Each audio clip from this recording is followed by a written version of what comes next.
Ladies and gentlemen, hello and welcome to another LEGO Trainer MOC showcase video.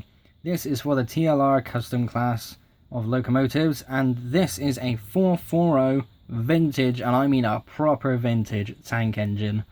Look at this. Just wow.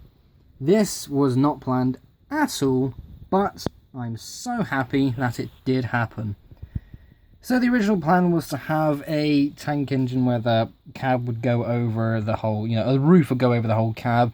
There'd be a coal section at the back, but I started to add bricks like these arches over the drive wheels, and the 317 brick here was being added, and I wanted to use this sort of boiler design that I had used previously, but it never really came to the design I wanted.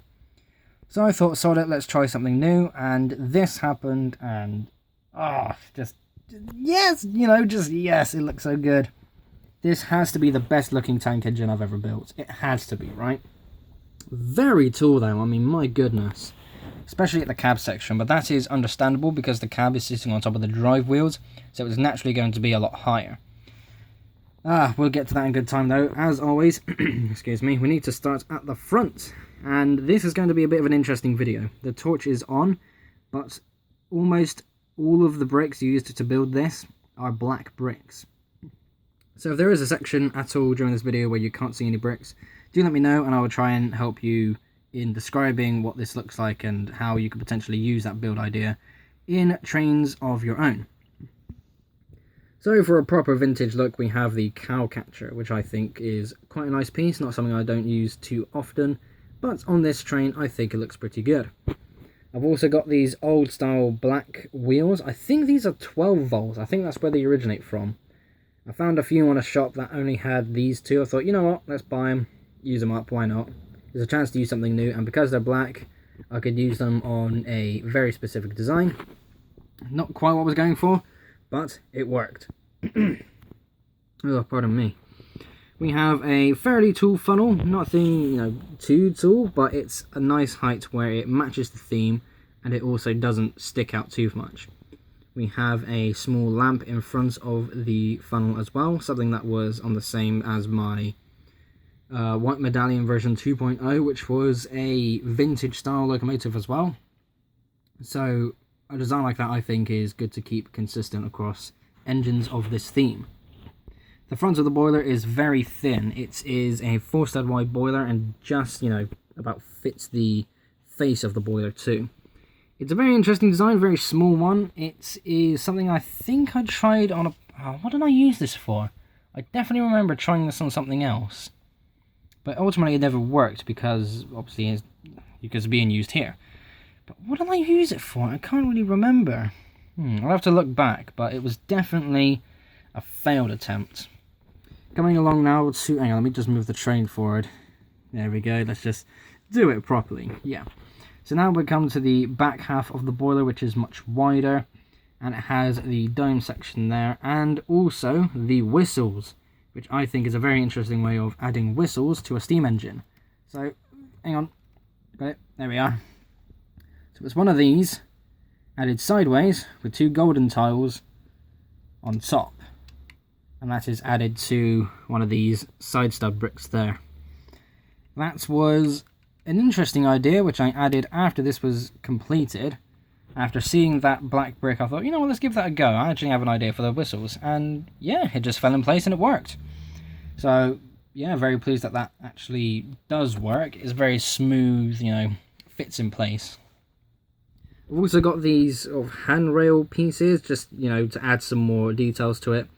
Not really useful for anything, but if those weren't there, it'd be a bit more bland, a bit more square, and yeah, it's just for the sake of adding some more different shaped bricks. Speaking of different shaped bricks, we have these 2 arches above each of the drive wheels. It's the same on both sides, of course, but for the sake of showing you, there we go. And this is what led to it being a vintage style locomotive. I wanted to have a custom engine with these... I think they're actually called mud flaps. I think that's what the official name for this brick is, mud flaps. But yeah, arches, mud flaps, you know what I mean. I wanted to have these over the drive wheels, and I've done that with Big Red. So I thought, you know what, let's try it here, because I think it will look amazing. And given the end result, it fits very well. And now we move on to the cab. You know what, may as well take the whole thing back off so we can get a good look at the cab. We've got a driver, we do actually have a minifigure in there. Because there's no roof, we'll be able to tell pretty easily. Doors on the side just before we go sideways. So, hang on. Camera, focus, come on, you can do this. There we go. There we go, look at that. There's a door. Sadly, no ladder, so how are you going to get in there? There are these hand poles again on the side to help people get in and out, but that's really far back. But this is a custom locomotive, so it doesn't really matter. So again, going into the cab area, you can see we've got some controls there. The windows have plenty of viewing space. I do like the fact that they are slightly lower, so it creates that sort of sloped look at the front. And which, it's a more natural shape when you look at real life locomotives, so that is something I particularly went for. And at the back here, this is supposed to be the coal bed, where coal would be sitting for the driver and the fireman to shovel in when they need to build up some steam. So yeah, that's how that works. And yeah, that's actually it. We're done. That's surprisingly quick. Right, let me get the train back on the rails. There we go. Excellent. Let's get the driver back in. There. Let's actually get the doors nice and flush. There we go. So yeah, surprisingly quick that. It is a very nice looking tank engine. It fits really well when it comes to freight. Some of the passenger coaches are a bit small in comparison to a tank engine like this. I nearly turned this into a tender engine.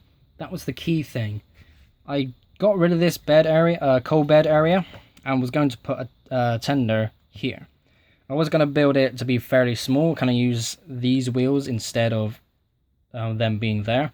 But I thought, you know what, I think it's better to keep it as a tank engine. I want more tank engines on my railway. And now I can say I have another one. And it is very old. So yeah, there we go. That is the video. I hope you all enjoyed. Ladies and gentlemen, thank you all ever so much for watching.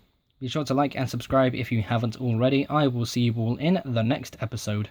Bye.